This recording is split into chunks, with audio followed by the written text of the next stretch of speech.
Hello, welcome back to another stream. Hopefully you've all had a Merry Christmas or good holidays and spent lots of time with family or friends, depending whatever you wanted to do. I know I have. It's been really busy with family and children, but I've had a good time. But I thought I'd start making another video. I've been wanting to do something like this for a little while now, because we've explored a lot of different combat designs and fleet testing with all of our videos over the last month or two. Today's video is about looking at all the different weapons that we can get in Stellaris, or the standard weapons. I'm not going into crisis weapons and really specialized weapons from the Fallen Empires and things like that. We just do the standard mixed weapons and some weapons you can get from some of the creatures in the galaxy that you kill along the way. So one of the first things I wanted to look at is missiles. Obviously, we've talked about missiles a lot over recent weeks. We've seen how effective they can be in Montu's tournament from players like Lypheus. This is one of his great designs and uses, I guess, asymmetric use of missiles with kiting cruisers to outfox his opponents. And one of the things with swarmer missiles, it's quite an early technology. You can see there the technology score that you need, the technology points, in comparison to some of the other techs. Swarmer missiles, they have 120 range, no minimum range, so there's no distance they cannot fire and hit. 100% accuracy. They have reasonable damage, average damage 10.11. 100% shield penetration, which is great, so it doesn't matter how many shields the opposition has. And one of the things you need to really take a good look at is that cooldown, 4.25. So the fire rate is quite high for a missile based weapon in comparison to, say, torpedoes. And even if you're having a look at other missiles, that's 8.5 for your standard missiles. So your swarmer missiles or even your whirlwind missiles have a 2-to-1 fire rate over normal missiles. Now also look at the hull points. You get 20 hull points and 10 armor, speed 18, retargeting range 100. Here look at the hull points, 7, armor 7. So already we've got nearly 3 times the hull points. Armor's about 30% more. Got 40% evasion on the missiles compared to the swarmer missiles. So there's no evasion, but they're harder to take down further PD because of just a huge amount of fire rate and the damage you have to inflict on them to stop them. And that's why we've seen PD has been relatively ineffective at stopping swarmer missiles, and even missiles when you use them in combination. The speed is 18, same speed, retargeting range is 100, and I think it's the same for torpedoes as well. And that's what makes swarmer missiles just so powerful. Their fire rate, their long range, and for me, I'm putting swarmer missiles as they're basically a super weapon for me. They are one of the few weapons that you can use very early in the game, that first 60, 70, 80 year period, depending on what your game settings are, where it's the most crucial period of game where you can dominate your opponents, conquer a few empires around you, or win your wars, whatever your objectives are, and build a solid base and get a real advantage over other players if you're playing PvP, or if you're going for playing some of the hard levels in Stellaris against the AI, which can be quite difficult to beat these days. This will give you a real good advantage and give you a good setup, and that's one of the few weapons early on that can give you a unique advantage. And if you want to know what I'm talking about, watch some of the videos I've done with missile videos, missile cruisers in particular, and the setup on how to do that.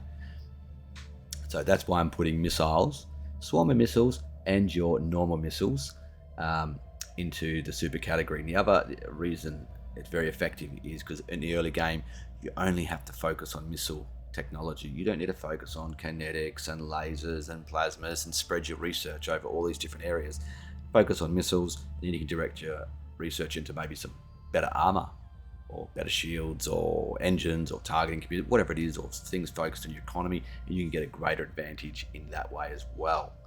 So that's why missiles for me, very powerful in that early to mid game and give you the greatest, I guess, strategic advantage and impact on the game. where you can set yourself up. So for me, they're a super weapon early on, and I think they're really at this stage of Stellaris development with the latest patch. I think they're the only real super weapon in comparison to some of the other weapons we're going to go through shortly. So that's my take on missiles, and a quick look at the ship design for missiles. It's something like this: a missile cruiser. Got your fast afterburners. You got all your swarm and missile slots here. A couple of level 4 missiles, which is not too hard to get in that first 30 to 40 year period, because you're focusing your tech, remember, as well, and if you put the right scientists in as well, and your engineering, and just some basic technologies there to round everything out. Could end up actually being higher because you'll have more research to focus in those areas rather than spreading it across different weapons. And this is what gives you a really high chance. There's a few other things to do as well, but watch my other videos on how you want to maximize the output of missiles. Okay, for me, the next weapon, and these would be, I guess, A-class weapons. So I've got super weapons, I've got A-class weapons, and B, C, D. For me, torpedoes are the next one. You can go with the standard armored torpedoes, even from the level 1 technology. They're still very effective early on in the game. You can play a similar strategy to kiting cruisers if you like, although it's not as effective because of the range. It's only 30 range there, and that's what limits the ability of these weapons early on. But if you use them on lots of frigates, for example, or even cruisers, I've shown with cruisers they can be highly effective, but they do lose out to missile cruisers. But to pretty much anything else, they're devastating. Even early on to destroyers, they're pretty good. Torpedoes, because of their multiplicative damage that they can do against the larger ships, all the way up to Titans and Crisis ships and Fallen Empire ships and that type of thing, up to 800% extra damage from your multiplicative damage from the torpedoes. Now, I do love, if you watch some of my multiplayer games, I do love having fleets of cruisers, particularly in the mid to late game, and they just charge in, unload their devastator torpedoes. They tank the shots from the enemy, leaving my battleships that have got the longer range weapons and XL weapons and strike craft and all that type of stuff free. The cruisers take the damage, cheaper, easier to replace, faster to replace, and my battleships hardly take any losses at all. And that's even against crisis fleets. The cruisers take the punishment, and that's why I like the cruisers, because they charge in, they tank it, and the ones that get through, they unleash hell upon their enemy, basically, with the massive damage output they can do. And you can really tell, even against crisis battles, you can tell when the cruiser fleets get in the range and unload their torpedo volleys, that you can just see bang, or crisis fleet just took a huge hit.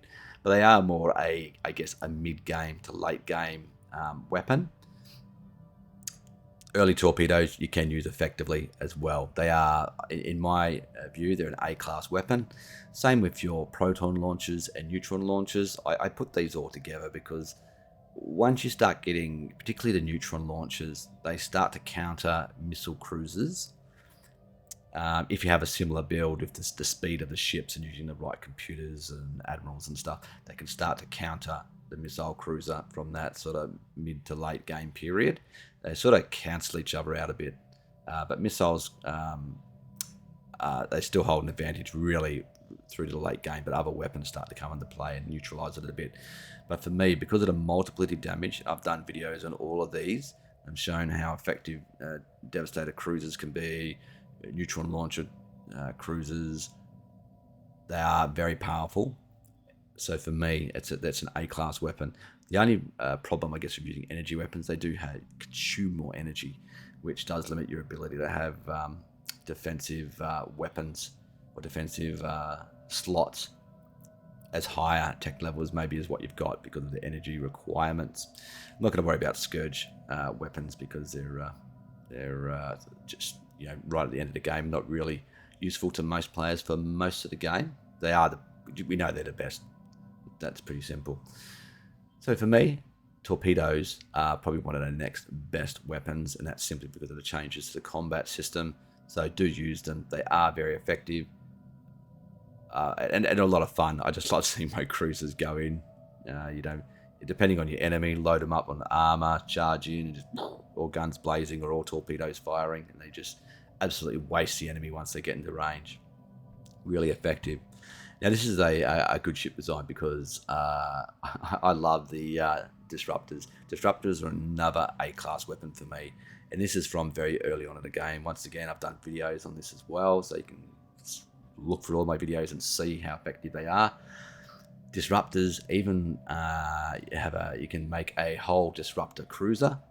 Every weapon, take out these torpedoes, make them all disruptors. You might have level 1 or level 2 disruptors. They charge in at the enemy, and if the enemy's got lots of destroyers and corvettes and stuff, the cruisers are going to absolutely shred them because they just have so much more hull, armor, and shields than your opponent. And the disruptors go straight through shields and armor. And if you watch my videos, I do love anything that goes through shields and armor. I like those weapons. The disruptors, if your enemy's using lots of frigates, you know, equip your corvettes with disruptors, and they're going to go in there and going to wreck those frigates before they even get close to your cruisers and battleships. They're very, very good. I like them a lot. So you'd stick the Afterburners on, smaller ships, get in the range quick as you can, and they're just going to shred anything which is basically destroyer, frigate, corvette. And if you have cruisers with disruptors, they're going to really go in there and wreck the enemy as well. But if the other side does have cruisers with torpedoes, because they're going to have the multiplicative damage affecting you, the battle is going to be probably in doubt. But another A-class weapon for me, the Disruptor. Very, very effective. I love them. And you'll see some interesting designs, I think, from other people with Disruptors. Very good. So a couple of other strong A-class weapons for me are Strikecraft. You've once again seen some videos on Strikecraft that I've done, carriers. They're very effective, and they can also be very effective early on, just like the missiles can, even your level 1 Strikecraft. Because it's hard to counter them early with point defenses, because level 1 point defenses are not that good, and not many people tend to build level 1 point defenses early to counter you. So using the Strikecraft, once again, 100% shield penetration, 50% armor damage, so they're doing a lot of damage to your ships or stations, particularly once you get larger numbers of them. And due to the change in mechanics with the disengagement chances now with your fleets, Strikecraft tend to kill a lot more ships than what they used to do. So they're effective at actually not only damaging but killing the enemy fleets, which is really, really good. Very effective against smaller fleets, smaller ship size fleets as well. You know, frigates, corvettes. If people are spamming those things at you, even use battleship carriers, they absolutely wreck frigates, corvettes, destroyers in large numbers. So they're very effective. I really, really like them. And I've done a few videos on carriers and shown how effective they are. So don't neglect your carriers. I love using, in the late game, I'll have fleets of whole battleship carriers and fleets of artillery with, you know, like the focused arc emitters, and depending on who I'm fighting, maybe cloud lightning, or might be some kinetic artillery, and keeping them at range, and whole fleets of cruisers with devastator torpedoes or proton launchers and missiles. And that's generally the way I tend to fight. So for me, Strikecraft is another A-class weapon. The other one I'm going to slot into the A-class weapon is your arc emitters or focused arc emitters. For me, they're an A-class weapon. They're probably the best of the X-slot weapons or the extra large weapons. Well, I've shown in videos they are the best, and they've been the best for some time because they go through shields and armor. A lot of people have neglected them a little bit in the past because of the damage ratio from 2 to 1690, so it's a bit of a range of damage. They do have a reasonable cooldown, 10.10. It's not too much. The problem you've got now is you've got a firing arc as well, 35 degrees. You've got to make sure your ships are facing the right direction and not being spun around too much, and because they can be outmaneuvered. Anything that goes through the shields and armor and is doing direct damage to the hull, in my opinion, is a win. I really, really like it, and I use these generally all the time against a lot of my enemies, because I don't see how you can really go past it. Why would you use things which damage shields and armor when you can go straight through them and do damage to the hull? The only real way, I guess, to counter these type of weapons, and we'll talk about it more, is your shield hardeners, your armor hardeners, and someone which is stacking hull points, basically. They're the sort of counters for that, if you're going to stack the hull points. But they're still very effective weapons, and one of they are the best X-Slot weapon, in my opinion. And just remember, all these weapons and what I'm saying, it's my opinion, it's what I've seen in my videos. There's going to be a lot of niche areas and niche designs where people can come up with really unique designs and setups which will be able to, beat whatever I say. And that's just the way Stellaris is. It's generalized, so it's generally these weapons are better. Not in all scenarios, and not in all situations, and not in all games, particularly PvP. Other people can have different counters and things like that. So, but for me, that is a class weapon, definitely, and I don't think there'll be too much argument about that. So the B class weapons for me, I put Plasma in a B class weapon. Although Plasma does a lot of damage to armor, a lot of damage to hull, with 100% and 50% bonus there, it is a little more limited in range. Does do high damage output, but the limiting range, the accuracy, the lower tracking, and the fact that you can counter it pretty effectively with shields makes it less useful compared to some of the other weapons that we've already talked about and you've seen in my videos. So there are builds where Plasma can be very, very good, and I have used them, and you'll see them in some of my videos. I use it, quite often. I do like Plasma, but I think Plasma in the combat rebalance has just fallen down the list a little bit, where it might have been an A class weapon previously. I think it's dropped down to a B now, simply because of the changes in the combat rebalance. It's just harder to find scenarios where you will use this, against an opponent. If you know your opponent's going all armor, heavy armor, and people are doing that more these days, then yeah, Plasma comes more into play. But once again, there are other weapons which can go straight through armor and do better. It just really depends what your opponent's using. But for me, it's now a B class weapon, the Plasma weapon. Similar to the laser as well, I put it as a B class weapon. Although laser has a bit better range, a bit better fire rate, still does lots of damage. You can see the damage is a little bit better on the laser, but it does do 50% less damage to armor, but it has a little bit better, it does a bit more damage to shields, has a minus 50% damage rather than minus 75%, but it has a plus 25% damage to hull as well. But lasers will also have basically an instant hit as well. They're faster firing. Like from when you fire to hit the target, does damage basically instantly. So lasers, I do prefer lasers these days over Plasma.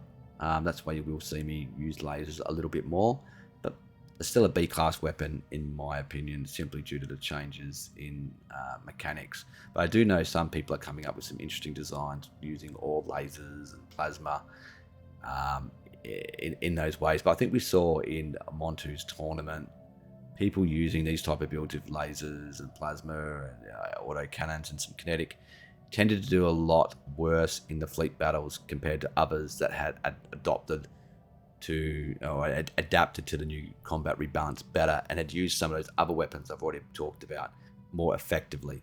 So I think we've seen that in actual gameplay in a real world situation of PvP. Not to say that people won't win battles with this setup, but it's just at the moment I can't really see these weapons having the primary slots that they probably used to have. Used to see these weapons a lot more than they did. So Plasma and lasers are a clear B class for me. Same with Kinetic. I would put Kinetic in that same category, B class, simply because they can do extra damage to shields, but they're not doing damage to armor. And the way the people are tending to play at the moment tend to be stacking more armor, so there could be an argument to even drop Kinetic down to a C class, so it's borderline for me. I'm still going to put it in B because I think they're still useful, particularly early on. People tend to run a bit of a 50-50 balance of shields and armor earlier on, but I think that the kinetic, plasma and laser all tend to be B class weapons at this stage. They do have a good fire rate. Range is pretty good for kinetic. Accuracy though and tracking not the best, but they do have the good fire rate. Cloud lightning. I really like cloud lightning. I put it in a B category because it has its limits. Can't be used on everything all the time. It don't has good shield and armor penetration. It does do less damage than a lot of other weapons that you could use in your L slots, and it can only be used in L slots, which sort of limits its usefulness. It also has only 60 range. If it had better range, I would definitely be making an A-class weapon. But I do love using the focused arc emitters and all cloud lightning, battleships, and now even slot them in on cruisers when you're going up against particular crises or a particular enemy. They can be very effective, and I do like using them. But I'm making them a B-class weapon simply because of the limitation on range, and the damage output isn't as high. But I do love that shield and armor penetration. So there is an argument there. You could say could be an A-class weapon, but for me, I think it slots into B because it's not as useful in all scenarios as probably as what some other weapons would be. And it's also you need to get those void clouds to be able to get it, so it can be hard to get, and you can't steal the technology either via espionage. We've tried that in some of our games, and it's not an option. You can't get it. The only way you can really get it is via going to war with someone that has it, if all the void clouds and stuff have been destroyed, and doing the debris research and trying to get it that way. So that is it's another good weapon. The autocannon, for me, I'm placing that in a C-class weapon. I've had a really hard time trying to find any real usefulness for this weapon that can't be done by other weapons. Like, okay, it does bonuses, damage to shields and hull, but we've got kinetic weapons for that. You've got laser weapons and armor weapons which can do extra damage to hull, and there's weapons which will go straight through shields and armor anyway. It does have a really good fire rate, accuracy. The range is very limited, even for a large weapon. It's only 40. It is useful for bumping up your firepower of your fleets, which is a good deceptive tactic to use against AI, or if you want to artificially inflate your fleet power for if you're in a PvP game, for points wise or score wise. And we saw that in Montu's tournament and that, but during combat I've found limited uses for it, and I don't, and everyone that pretty much used them seemed to get beaten in the fleet battles in the tournaments, and very limited. You know, nanite autocannons are a bit different, but that's I'm not going to go into that because that's a pretty niche weapon. And autocannons are a niche weapon now, in my opinion. They're not the best weapon to be able to use. Perhaps people will come up with some interesting designs in the future, but so far, for me, they're a C-class weapon. Kinetic Artillery.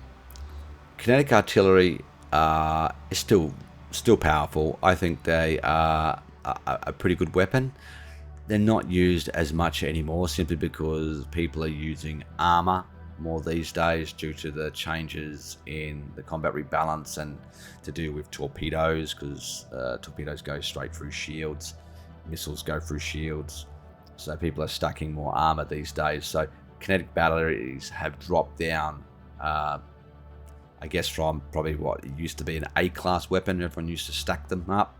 Now they're not as useful because of the shield damage. Still good for range, and I still put them on my my artillery battleship fleets, simply because someone might be stacking shields, and sometimes you just want that extra range and just to hammer away at those targets and knock them down. They do great damage, 195 to 585 for your tier 2 kinetic artillery. Good cooldown rate, reasonably good accuracy, Problem is the minimum range is 45 as well, which means if people are close range of you, they're pretty much useless. So for me, kinetic batteries are a B-class weapon now. I don't consider them a top-tier weapon anymore. Some of you may disagree, but I think it is also a pretty niche type use now to counter some specific designs. And we've seen some people come up with some great designs with using artillery battleships, and they can counter torpedo cruisers and maybe some carrier battleships and things like that in very unique type builds. But for me, it is a B-class weapon simply because there are better weapon choices now with the way the combat system works. But I still include these in my fleet. I always like to have some artillery battleship fleets around because I like to fight with a real mix of weapons in a later game. I don't like to be limited to just one type. That way, if you come up against enemies which have a very unique ship build, I can try and counter it. Someone might come at me with really heavy shields, and I've gone, a lot of armor and armored weapons, and so at least I've got some kinetic batteries around to pound them down. So for me, they're a B-class weapon at this stage. Now the Null void beams. Now I have to admit I don't use these a lot, but they do have great shield damage, plus 400%. But because of the usefulness of shields, as in a lot of situations, except probably Psionic shields are great. They've dropped down the list, and I don't see many people using Null void beams that much these days. But you do have to look at the range on that. 120 range plus 400% damage. That's pretty damn good. So there may be an area for these weapons somewhere, but I just don't see people using them much. I don't use them. But they're there in the game. If you get them, you might find at some point in the game you might get an advantage depending when you actually find them. It could be beneficial. But for me, they're definitely a C-class, perhaps even D-class weapon. I could put them in the D-class really, simply because nobody really uses them. And because shields seem to be less important, at least at this stage. So for me, I think I'm going to put that as a D, the Null void beam. Now the mining, medium cutting laser, I should say, or mining drone laser. This weapon is not too bad. You can get it quite early in the game. It does do good damage. So it just really depends on what stage of the game you get it. It does do 50% damage to armor and 50% damage to hull. So, and you can often get this before you get plasma weapons, because you get those anomalies or event chain quite early in the game. So for me, this one's probably a B class weapon. It's got limited range, 0 to 40. Tracking's only 20%, accuracy 70%. Does have good fire rate. But if you can get it early on, you can consider equipping it early, because it does do that extra bonus to armor and hull. And that's what people tend to stack these days. So don't discount the mining drone laser. So for me, that's a B class weapon because you can use it. It's not totally useless. It can be quite effective.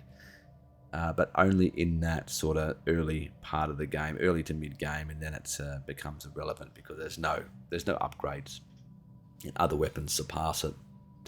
Okay, let's talk about some of the other X-slot weapons. Now, we've talked about the arc emitter and focused arc emitter, how I think they're the best, and we've proven that in combat testing. The next one are your particle lance and tachyon lance, and even more useful these days because people are stacking that armor. So to get through that armor, these weapons are very effective. I generally run with a mix of focused arc emitters and tachyon lances on my battleships. For that reason, I just think they're the best combination to use. Does good damage, cooldown's not too bad, range is excellent, 0 to 150, no minimum range again, and just that damage to armor and hull, I just really like it. So that would be for my X-slot weapons. The particle lance would be a B class weapon.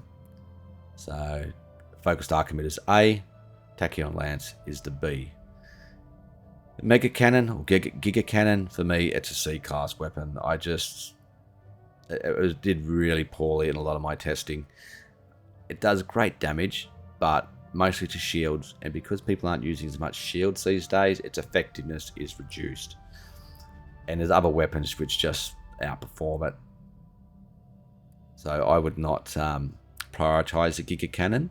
It can be really useful if you're facing opponents which go heavy in shields, and that's about the only stage that it's useful. For people who are stacking lots of armor and bumping up their armor on hull points, it's not as powerful, although it does have a good damage output, but its accuracy and tracking limits it. It also has a minimum range of 45 to 150, whereas the Focused Archimedes has a range of 10 to 150, and the Tachyon Lance 0 to 150. So that's another negative with the minimum range. Firing arc is 25 degrees, Focused Archimedes is 35, and Tachyon Lance is 25 as well.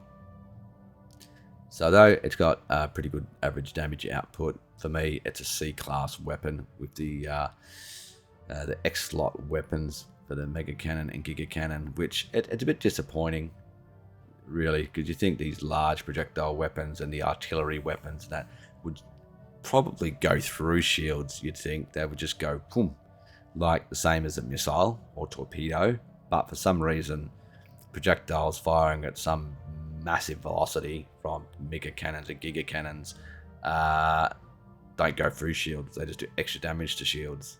You'd think they'd go through the shields and do extra damage to armor or the hull, but nope, that's not the way it works. You'd think, I would be thinking more that lasers or the arc emitters or something, well, that's shield penetration, but we should have something, the projectile weapons should go through shields, and maybe these guys should do more damage to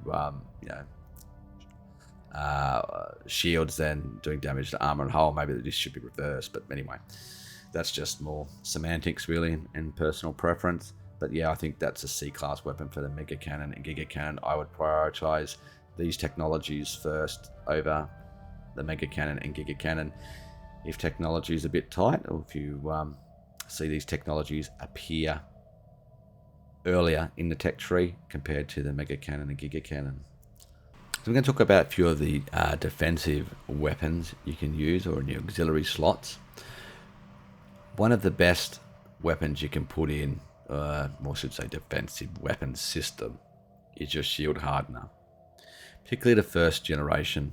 The second generation does require Zhro, which, while not that hard to get, it can limit its ability unless you're happy to get the Zhroni early on. But the first level Shield Hardener, generally a mid-game tech, appears not too late. But the Shield Hardeners, once you get these can start to reduce the effectiveness of your missile cruisers and also your torpedo cruisers, the damage from strike craft.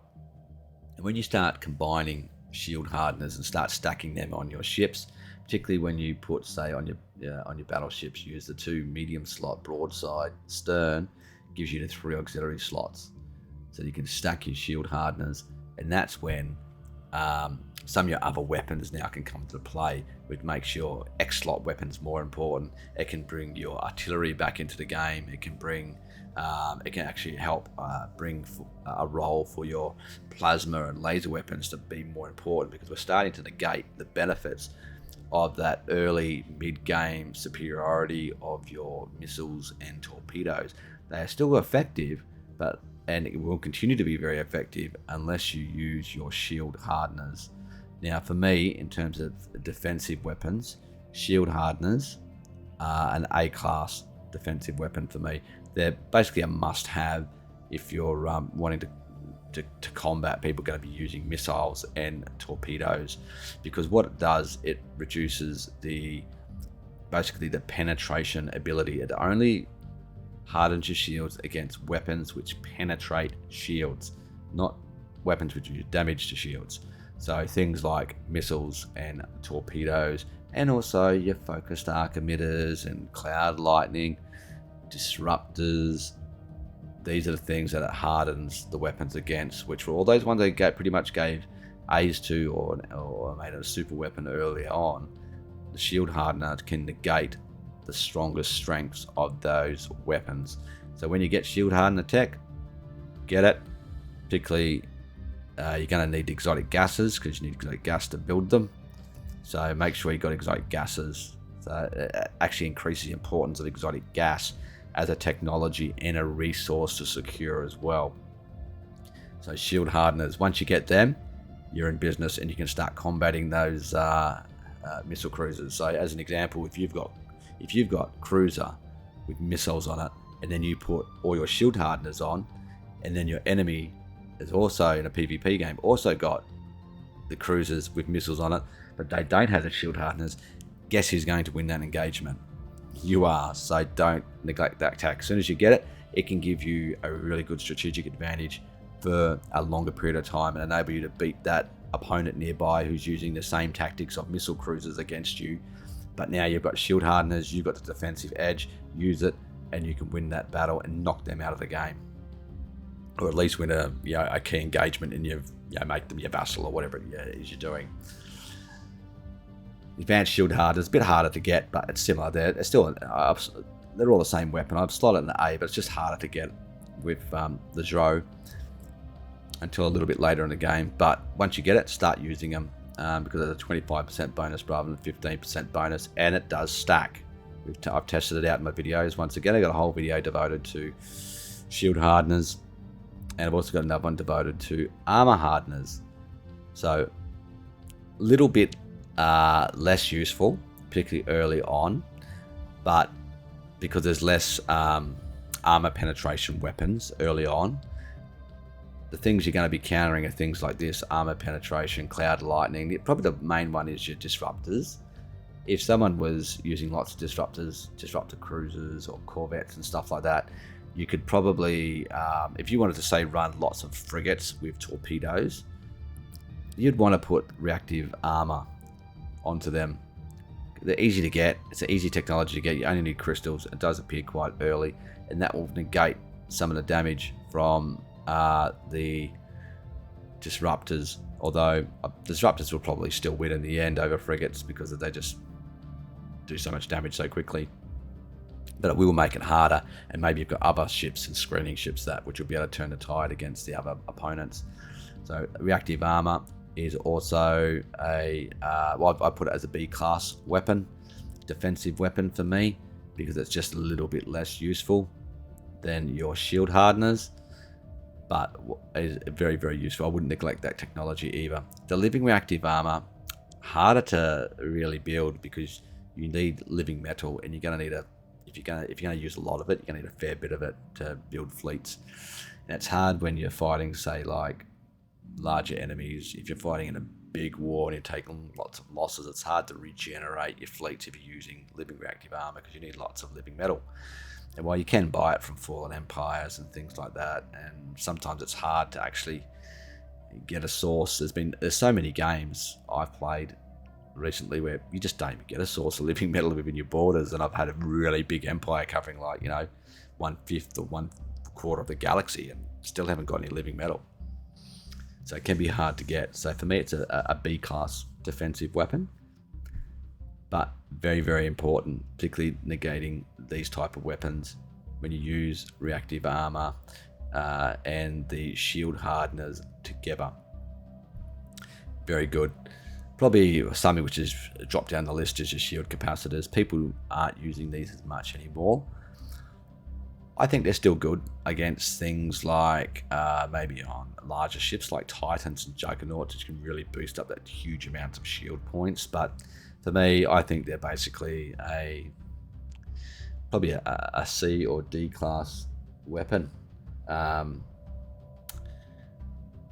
just not as useful as they once were anymore, and that's mostly because the shield hardener is a lot better slot to use. Why would you use this when you can use this? So it's all about, because you've only got a limited number of auxiliary slots to use, so I would use this rather than shield capacitors. Nanite repair system, not going to worry about that. Orbital trash dispenser, that's basically just a bombardment weapon. I'm not too worried about that. auxiliary fire control. For me, that is a early on. It's a class weapon because it's an early tech and it can even give you a nice advantage early on. Probably that picked down that first 60-year period, but after that, I don't tend to use it much. So the only reason I'm putting an A weapon in is because it's an early tech. It's easy to put in, it's cheap, and it does increase your hit chance and can be pivotal in winning those early battles. Reactor boosters, I'm not really going to worry about them. That's just if you need a little bit of power. That's neither here nor there, really. Probably the weapon which I would say is a super weapon for me now in this game, Afterburners. Advanced Afterburners. Speed is so important now because you've seen the videos with the missiles, with the kiting. You need the speed to stay away from your enemy to keep that range so they can't fire on you. Or you need the speed for your torpedoes, your ships using torpedoes, cruisers, frigates to close in the range rapidly so you can unload huge amounts of damage on the enemy fleet. So for me, Afterburners are a super weapon now. They are key, just like the missiles, to winning your engagements.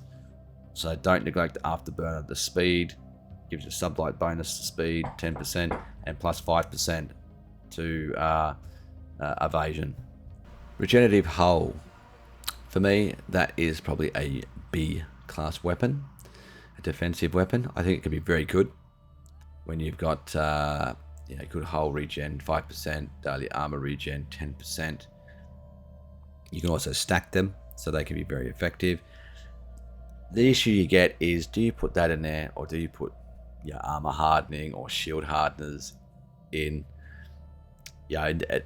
So it comes up against the problem you run into is you just don't have enough auxiliary slots. It'd probably be quite interesting if Paradox actually gave us a few more auxiliary slots to play with, and then people could come up with some really interesting designs. So for me, it's probably a B class. It's useful, but there are better things you can use, which we've just talked about. The Enigmatic Decoder and Encoder. So disengagement opportunities, obviously that's reasonably good. You save more of your ships, so whether you use it or not. But the decoder, that is better, just simply better. It gives you a +5 chance to hit, +5 tracking, which is basically an upgrade of the auxiliary fire control. So if you want to use this in one slot, very, very good. Use that, and then you put shield armor hardening in, depending on who you're up against. So, but for me, it's always the shield hardeners. They're the primary weapon, simply because of all of our weapons which we've talked about, which are the strongest, are the ones which go through shields and armor completely. And then you got your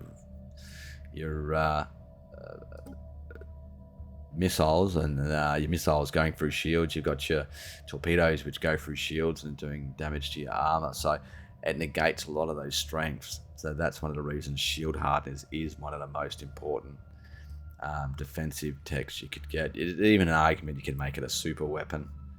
But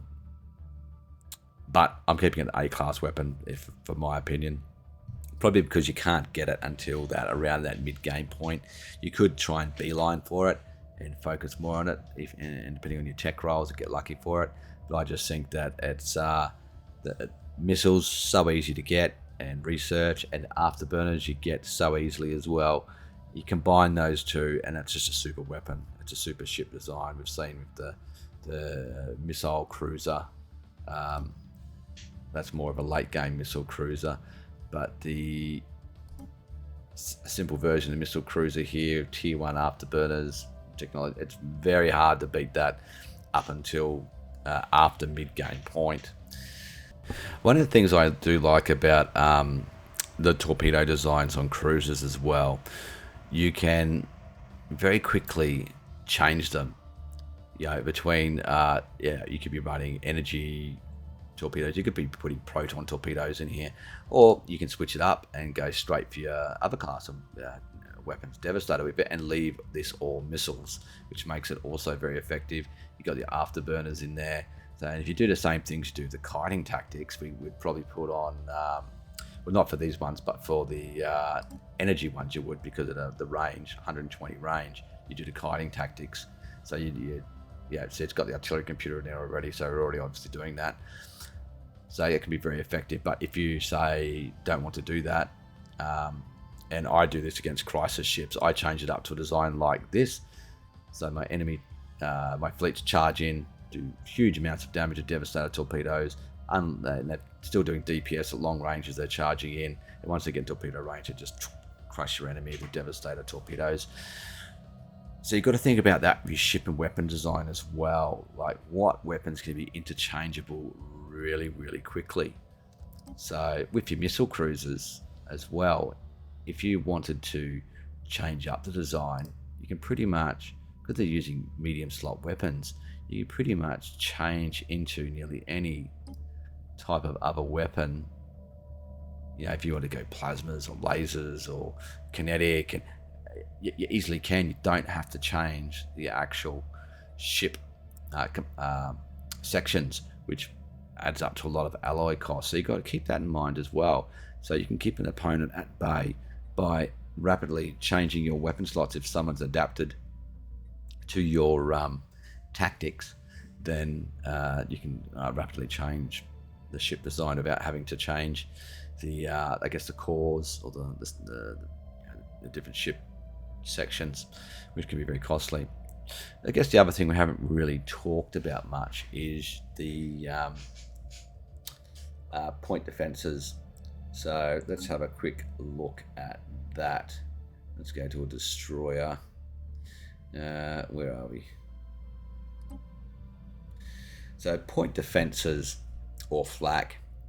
So we've seen that they're pretty, I would say the point defenses do work. They can be somewhat effective, but the problem is it gets overloaded quite easily because of the swarmer missiles have so much armor, the hit points to them, and they're firing at such a rate, the PD just gets overwhelmed. They can't kill them before they hit the ships. They do damage to them, but they just get through before the PD starts targeting the next one, the next one, the next one. And then you add missiles into that as well, and then it's targeting the missiles because they're probably a bit easy to kill. So the swarmer missiles or whirlwind missiles are getting through, I should say. And that's where the faults are with the point defenses.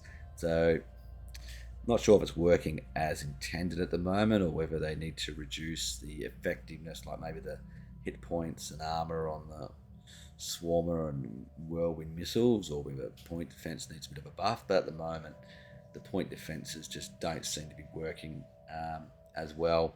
And the flak against strike craft, I just think it's pretty much pointless using the flak.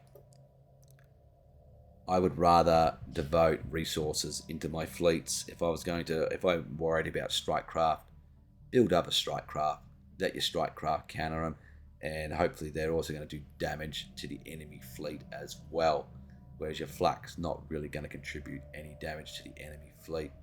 So I would rather devote resources to offensive firepower than defensive in terms of point defense and flak at this point of the game. You can use fleets to minimize your losses, and as your empire gets maybe later in the game, you might have whole fleets of PD defenses and flak defenses, and maybe that's effective in the later game. But you're talking devoting huge resources to that, and is that more cost effective than, say, building fleets of cruisers with missiles or torpedoes, or battleships with focused arc emitters and carrier battleships and all that type of stuff? Is that more effective? The huge amount of firepower you're dishing out versus the huge cost you're spending on defensive armaments. I don't think it is. That's my opinion. I would go offense over defense in the state of the game currently. The point defenses and flak just don't seem to contribute as much as probably what it should. That's my opinion. Feel free to disagree. So I guess my point with the flak and point defense, my rating for them would probably be a a D. I'd give it an F, actually. Let's give it an F, a fail. That's what I'm going to make it, an F. It's failed miserably, completely. I wouldn't even bother building them, that's my opinion. So I've talked a lot about the weapons and some about the defensive systems. Talk a little bit about some of the other systems we can use here. One of the biggest advantages you can get early in the game, and it's not too hard to get, you can get your standard combat computer. But if you can get your advanced combat computer, look at that, 10% fire rate plus 20 tracking. It's a double. You're doubling the abilities. So if you can get to advanced combat computers, whichever one you're using for whatever ship type, you're pretty much doubling the benefits you get from it. That's how effective getting advanced. If you've got two fleets, one's got the basic combat computer, and one's got the advanced, it's almost guaranteed the fleet with the advanced combat computers is going to win. So just, if I had to make it, if I had to score it, it'd be an A. The advanced combat computers, the must-have if you see it come up. Don't neglect it. They're very, very important. Your sensors as well, they can give you a really good advantage, and it's not hard to get to tier 3 or even tier 4 pretty early in the game. It's not uncommon to see people with tier 3 sensors by year 30 or year 35. It's pretty easy to get that level, so don't neglect that, and particularly if you're going for missiles, because you're going to have spare technology. So if you're going to devote it into a number of things, you want to get better combat computers, sensors, engines. They're 3 good areas to pump your technology into if you're focusing on missiles, so that spare technology can go into other areas to make your ships far more effective. As you can see here, tracking plus 10, sensor range 3, hyperlane detection 4. Not only can you see where your enemy is a lot easier, but you got plus 10 tracking. It's a 50% or 100% jump actually, because you're going from plus 5 to plus 10. You can just see how much bigger the gap, and that's only sensor range 1.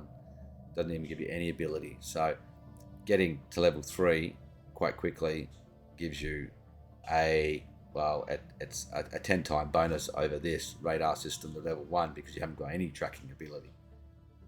So that's basically 1,000% increase, isn't it? Engines as well, getting to better engines. You can see here you've got your 75% speed. This is another key area for kiting your engine technology, and another reason we're focusing on missiles frees up technology for other slots. Engines is another one. People often neglect engines, and I have to admit I'm a culprit of this in the past as well. I often went around with crappy tier 1 engines or tier 2 engines for far too long in the game. But now speed, that's why I was saying Afterburners is like a super weapon pretty much. Engines, pretty much the same sort of thing. You need to keep up the technology in your engines. You can see here, like, it's not quite as big a bonus as the computers and combat computers, the sensors and combat computers, but it's 25%, then 50. So I guess you're talking so it's a 25% increase in that, and then we're talking another a 50% increase, 75% increase. So this will help you to kite. If your enemy's got faster engines than you, they're going to be able to close that kiting range. Even if you've got afterburners, they've probably got afterburners, so they're still going to close that distance. So if you've got a speed advantage, a 25% speed advantage in your engines over the opposition, you're going to be able to keep that distance or increase that distance, and they're not going to be able to shut you down or close the distance to kill your fleets. So don't neglect these technologies. If you needed to, you would not worry about your jump drive as much. If you had the opportunity to research these ones over like, it's not jump drive, your hyperdrive, I should say. Don't really need to worry about that one until much later in the game. Focus on these techs rather than these techs. It's nice to have, but it's not a must-have early on.